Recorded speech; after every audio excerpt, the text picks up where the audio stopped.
Bishop साहब, मैं कल से चर्च नहीं आऊँगा कि जब भी मैं चर्च आता हूँ तो देखता हूँ कि कोई फ़ोन पे बात कर रहा है तो कोई दुआ करते वक्त भी अपने मैसेजेस देख रहा होता है।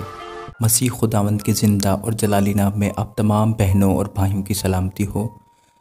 अजीज़ों, मैं उम्मीद करता हूँ कि आप सब ठीक होंगे और कलाम खुदा में पढ़ रहे होंगे, और मेरी दुआ है कि खुदावंद आपको हमेशा अपनी हिफाजत में रखे और आपको हर तरह की मुश्किलों, मुसीबतों और हर तरह की तकलीफ़ों से बचाए रखे। आमीन। तो अजीज़ों, आज की वीडियो में मैं आपके साथ एक दिलचस्प वाक़या पेश करने वाला हूँ। उम्मीद करता हूँ कि आपको ज़रूर पसंद आएगा, और साथ ही साथ ये कहता चलूँ कि आप वीडियो को मुकम्मल देखें और एक लाइक भी ज़रूर कर दें। बहुत शुक्रिया। अजीज़ों, एक शख्स ने अपने चर्च के बिशप से कहा, बिशप साहब, मैं कल से चर्च नहीं आऊँगा। बिशप साहब ने पूछा, क्या मैं सबब जान सकता हूँ? उसने जवाब दिया, हाँ, क्यों नहीं। दरअसल वजह यह है कि जब भी मैं चर्च आता हूँ तो देखता हूँ कि कोई फ़ोन पे बात कर रहा है तो कोई दुआ करते वक्त भी अपने मैसेजेस देख रहा होता है। कहीं कोने में गीबत हो रही होती है तो कोई मोहल्ले की ख़बरों पर तबसरा कर रहा होता है, और कोई फेसबुक में मगन होता है, वगैरह वगैरह।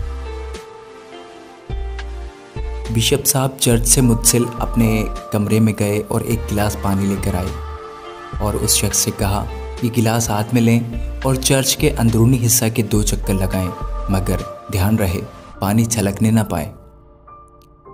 इस शख्स ने कहा, किबला, इसमें कौन सी बड़ी बात है, ये तो मैं अंजाम दे सकता हूँ। उसने गिलास लिया और पूरी एहतियात से चर्च के गिर्द 2 चक्कर लगा डाले।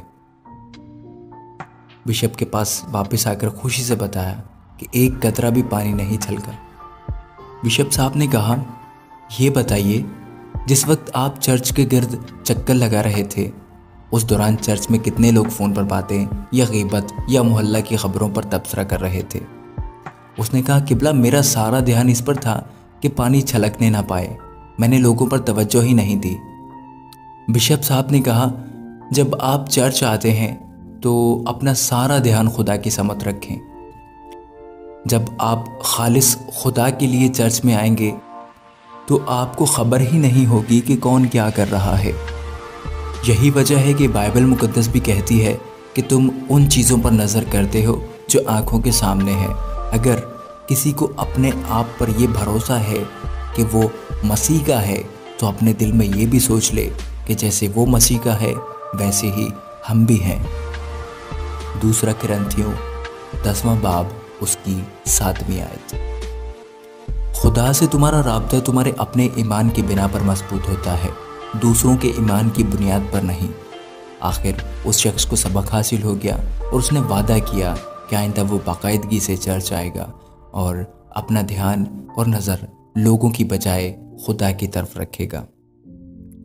खुदावंद हम सबको दूसरों को देखने की बजाय अपने अपने किरदार पर नज़र करने की तौफीक अता फरमाए। आमीन।